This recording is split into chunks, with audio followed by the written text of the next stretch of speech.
Dans les profondeurs de l'Antarctique, à 60 miles à l'intérieur des terres sur les plateformes de glace, des milliers de manchots empereurs se tiennent figés dans l'obscurité, immobiles, attendant. Chacun d'eux porte un œuf qui périrait en quelques minutes s'il touchait la glace. Pour survivre, ces manchots doivent rester parfaitement immobiles, gardant leurs œufs avec une détermination qui défie les épreuves les plus dures de la nature. Pendant des mois, ils endurent un froid extrême, des vents implacables et l'incertitude de la survie. Cela ne devrait pas être possible. Aucun oiseau, aucun mammifère, aucune forme de vie complexe ne devrait pouvoir survivre pendant 4 mois dans l'endroit le plus froid de la Terre, incubant un œuf dans des vents de force ouragan. Mais les manchots d'empereurs choisissent de braver cette vie. Ce cycle de survie commence dans les profondeurs de l'hiver. C'est où le voyage de chaque manchot devient un témoignage de résilience. Ce qui est encore plus étonnant, c'est que ce n'est qu'une partie d'un cycle plus vaste qui s'étend sur des milliers de miles à travers l'un des écosystèmes les plus difficiles de la planète. En Antarctique, il n'y a ni sol, ni arbres, ni prédateurs terrestres et des mois d'obscurité totale. Pourtant, chaque année, plus de 12 millions de manchots reviennent dans cette terre glacée et impitoyable, suivant le rythme de la vie. Ils glissent, marchent en hélice et en nage sur des milliers de miles, retournant au même morceau de glace où ils ont laissé leur marque l'année précédente. Ce n'est pas une histoire d'oiseaux mignons en smoking, c'est une histoire de la routine de survie la plus difficile sur Terre. Des oiseaux qui ne peuvent pas voler dans les airs, mais qui glissent avec précision à travers l'océan. Dans cet épisode, nous suivons leur cycle annuel, naviguant à travers le continent gelé qui tente de les tuer, l'océan qui les soutient et les colonies qui les protègent tout en les épuisant. C'est la vie impossible des manchots. L'Antarctique, bien que composé de neige et de glace, est au fond un désert. C'est l'endroit le plus sec de la Terre, même s'il est complètement recouvert de glace. À l'intérieur des terres, seulement 2 pouces de neige tombent chaque année. Ceux qui tombent ne font pas. Ils s'amoncellent et se compressent, et devenant finalement une partie de la calotte glaciaire qui peut atteindre jusqu'à 2 mètres d'épaisseur. Les températures hivernales plongent régulièrement à moins 40 degrés Fahrenheit. Mais ce n'est pas seulement la température qui rend cet environnement si mortel. Les vents ici dépassent souvent les 60 milles par heure, créant des températures ressenties de moins 100 degrés Fahrenheit où la peau exposée gèle en moins de 2 minutes. À de telles températures, le corps humain échouerait presque immédiatement. Mais la glace elle-même présente un autre danger. Elle se déplace constamment, se déchire, se tord et se fissure à mesure que les saisons changent. La glace rapide, la glace de mer qui est bloquée le long de la côte, peut disparaître d'une année à l'autre. La glace flottante qui dérive avec les courants est tout aussi imprévisible. Les icebergs se détachent des glaciers et dérivent vers le nord, où les eaux plus chaudes les fondent lentement. Rien dans cet environnement ne reste immobile. Et pourtant, la vie naît dans ce chaos. L'Antarctique abrite les plus grandes colonies de manchots de la Terre. Les manchots empereurs se rassemblent par dizaines de milliers, faisant face à un environnement où la vie devrait échouer. Mais contre toute attente, les manchots prospèrent d'ici, pas par chance, mais grâce à un ancien compromis évolutif. Chaque plume, chaque plongée, chaque regroupement est un compromis avec le froid. Ils survivent à la cruauté de l'Antarctique, mais seulement en payant un prix qu'aucune autre créature n'est prête à payer.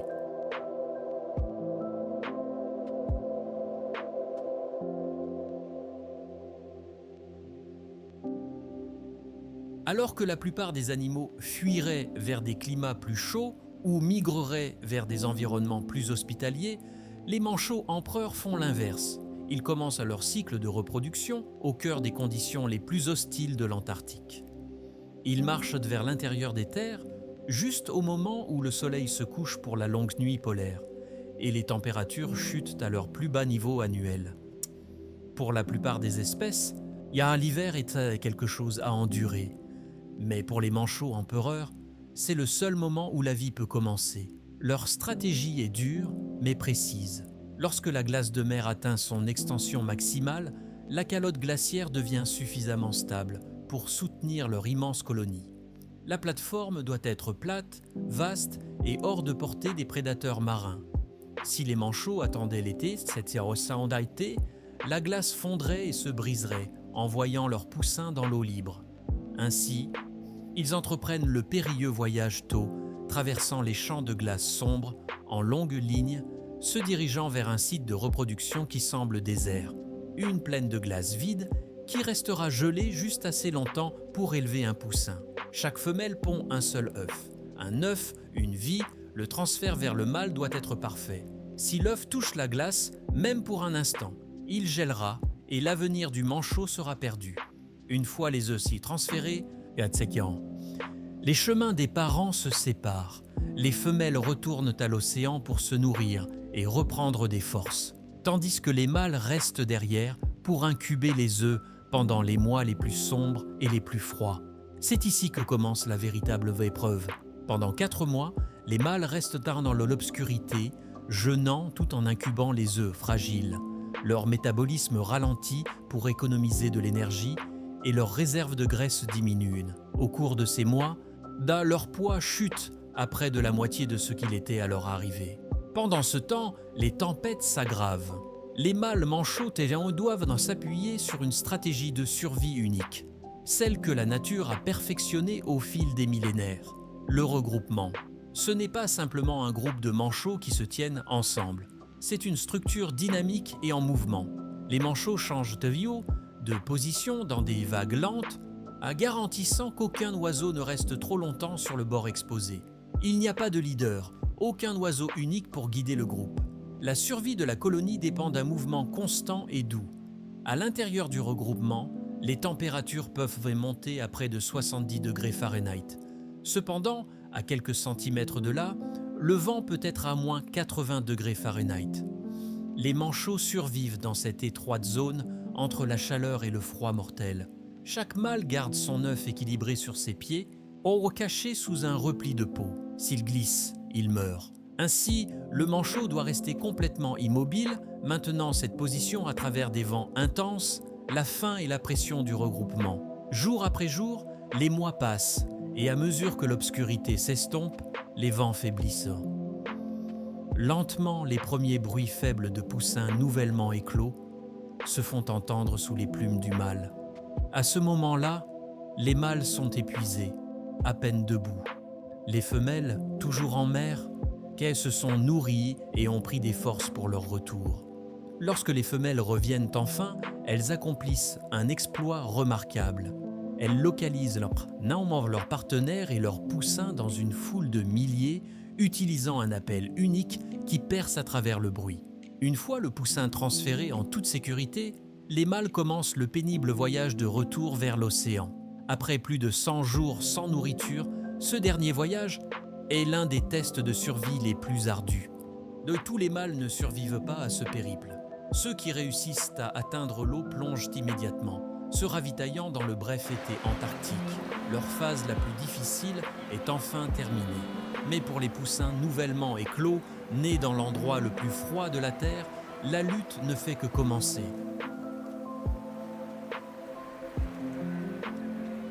La glace commence à se desserrer et l'océan commence à se réveiller. L'orbite change, la planète s'incline et lentement, presque à contre-cœur, la lumière commence à revenir. Cela commence par une fine ligne bleue à l'horizon, s'étendant en une lueur pâle qui adoucit la crête de glace. Jour après jour, le soleil grimpe plus haut. Le froid ne disparaît pas, mais il relâche son emprise. Les ombres raccourcissent, les couleurs reviennent. Le continent commence à respirer à nouveau. À mesure que la lumière se renforce, la glace réagit. Ce qui était autrefois une forteresse de la taille d'un continent commence à se retirer, se fissurant sur ses bords, s'amincissant par en dessous. La mer reprend ce que l'hiver avait volé. Avec la fonte, un léger remous commence sous la surface. L'été antarctique n'est pas chaud, mais il est vivant. Pour la première fois en 6 mois, la lumière du soleil envahit l'eau, en nourrissant des millions de plantes microscopiques connues sous le nom de phytoplancton. Elles se multiplient si rapidement que l'océan devient vert, visible depuis les satellites. Cette explosion de vie devient la base de tout le réseau alimentaire de l'océan austral.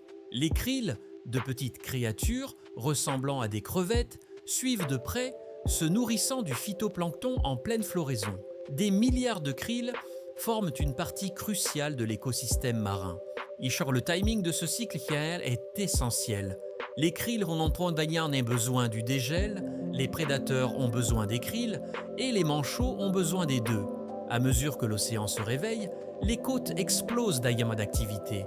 Les premiers à arriver sont les manchots Adélie, petits, audacieux et faits pour la vitesse sur terre.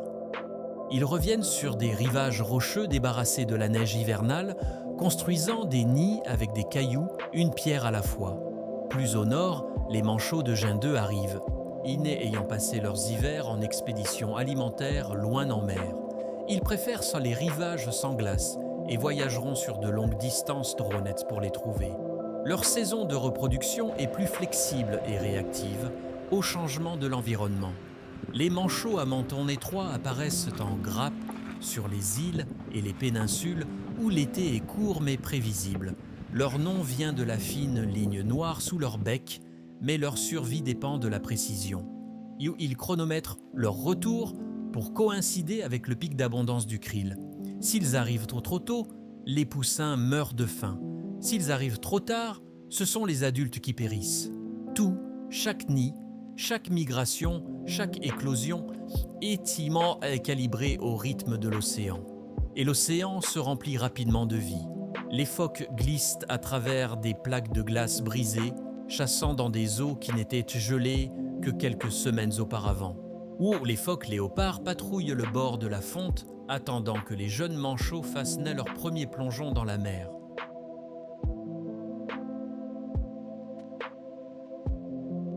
Ces deux chronologies, l'été côtier et l'hiver intérieur, ne s'alignent que rarement parfaitement.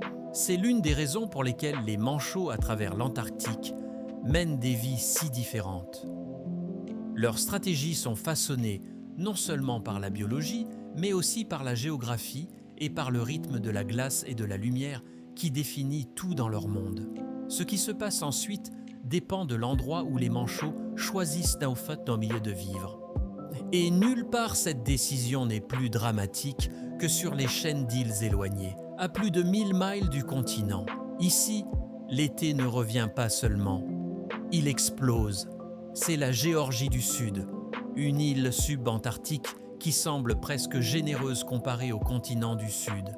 Ici, les étés sont plus longs, les eaux plus riches, et le fond marin s'élève d'une manière qui fait remonter les nutriments, soutenant l'un des environnements marins les plus productifs de la Terre.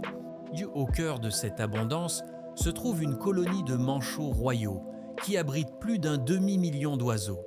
Leur survie dépend de la stabilité. L'océan est accessible toute l'année, la nourriture reste abondante et le climat, bien que rude, ne varie pas entre les extrêmes. Mais cette stabilité n'est pas sans défi. En l'absence de glace, les manchots royaux s'adaptent et leur stratégie diffère de celle des manchots empereurs. Les manchots royaux se reproduisent sur un sol nu, en roche en glace pour les ancrer et sans épreuve de survie hivernale à endurer. Ils élèvent leur poisson, ils volqueront un poussin lentement sur une période de 14 mois, les nourrissant bien et garantissant leur survie. La colonie se déplace comme une ville vivante, négociant l'espace et chassant ensemble. Mais même ici, les prédateurs suivent. Les squasses, pétrels, phoques et orques gardent tous un œil vigilant, chassant les manchots vulnérables.